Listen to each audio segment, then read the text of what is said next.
Year 2. Today I'm going to use this really useful book to show you how to make a robin decoration. So let's get started. Yesterday I showed you this robin decoration that hangs on my tree. I can't show you how to make one like this because I don't think I can teach you how to knit on a video. We can, however, make one like this. So let's have a go at that now. These are the instructions. We're going to work through them together step by step. So first of all, we need to work out what we need to make our robin decorations. In these instructions, there isn't a useful you will need section, so I had to look through the instructions and read them and work out what I needed before I started. So first of all, I need paper, and in these instructions it says use white paper and use red paper. If you haven't got red paper, you can actually do it all in white, or you can colour in a piece of white paper on both sides to make it red. I'm also going to need a pencil, and I'm going to need some scissors to cut the paper into strips. I'm going to need some sort of glue because the ends need gluing, and at the end I'm going to need some string to hang it all up. So maybe you can gather together your equipment, see if you've got all of these things in your house. Pause and find your equipment and paper. Read the instructions with me. Step 1. Cut a strip of white paper about the height of this book. Bend it around to make an oval and glue it together like this. So let's do that. We need to cut a strip of the white paper. You can use a ruler and draw a line, or you can just be very careful and try to cut, keeping your strip about the same width all the way. In the instructions it said cut it the same size as this book.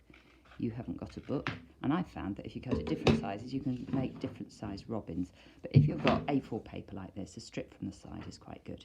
So once you've got your strip, you need to get your glue. Put a bit on the end. I've done it for about 5 centimetres because I want to have quite a big overlap. Then twist it round, put the sticky bit on top of the other end, and hold it for a few seconds, because sometimes if you don't hold it, it doesn't stick. So maybe count to 10. 1, 2, 3, 4, 5, 6, 7, 8, 9, 10. And that's the hoop made for the body. Step 2. For the eye, cut a short strip of white paper. Roll it around a pencil and glue the end. Glue it inside the body. So for making our eye, we need another strip of paper. Cut one about the same size as the first one.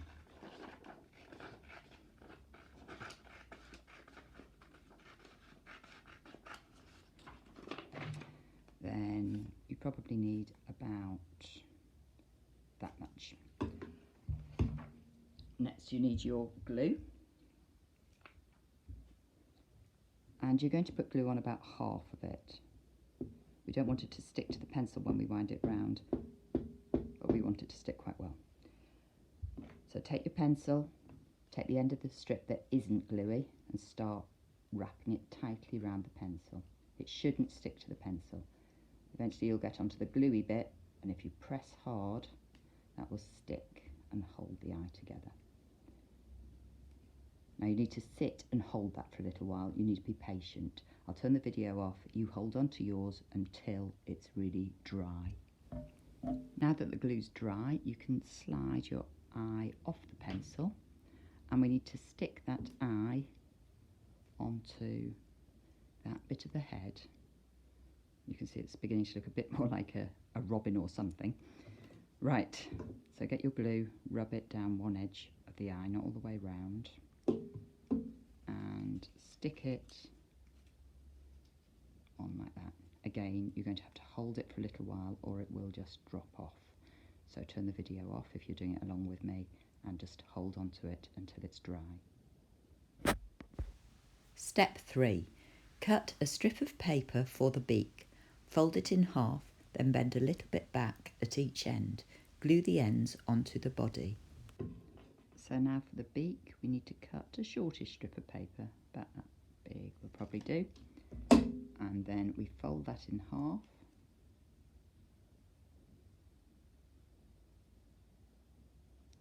And then you want to bend out these bits because these are the bits that are actually going to stick to the robin's body. So bend one bit back a bit and bend the other one back a bit. Now you can see, if we unfold it, that you have a beak with these bits to stick onto the robin. So grab your glue again, put some glue on that bit, put some glue on that bit. I like to stick it just below the eye, so that bit goes near to the eye, and that bit goes about there. You see? And that again needs holding until it dries. So turn the video off and hang on to yours until it's dry. Step 4. Then cut a strip of red paper, bend it into a teardrop shape and glue the ends. Glue it inside for the bird's tummy. So now it's time for our red paper if you have some. If you don't have any, just use white, it'll still look good. So you can take a strip of red paper about that length, put some glue on one end and squeeze it together to make the teardrop shape. Sorry, I'll move it where you can see it. There you are. And when that's stuck, you put a bit more glue on the bottom of it, not too far because you don't want to squash that nice round shape. And you take it and put it on the bottom of your robin, so he's got his robin redbreast to the front of his body.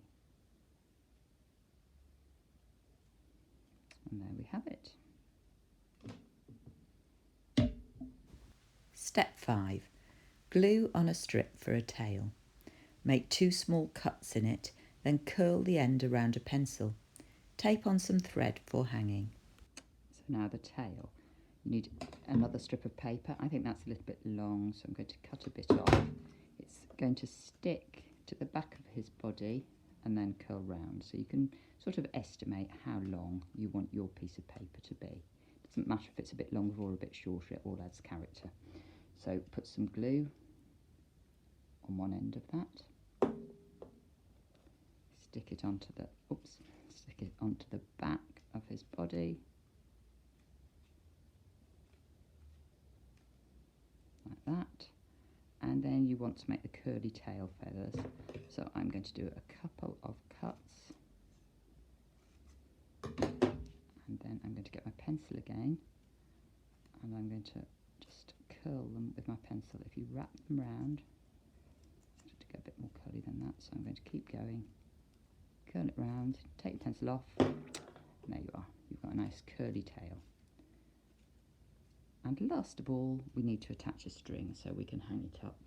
You can use any sort of wool or string for that. I've got some string here. I'm just going to cut a reasonable size piece. I'm going to make a loop at the top. You might need an adult to help you, or you might be great at doing this. So if you bend it like that and then twist it round, feed it through the hole and pull it like that. That would be a loop for hanging it on a Christmas tree or up in your window or wherever you want to hang it. And then we need to attach this bit to the robin. Now for some of mine, I threaded it on a needle and I made a hole and put it through and tied a knot. But you can just stick it on with a little bit of sellotape.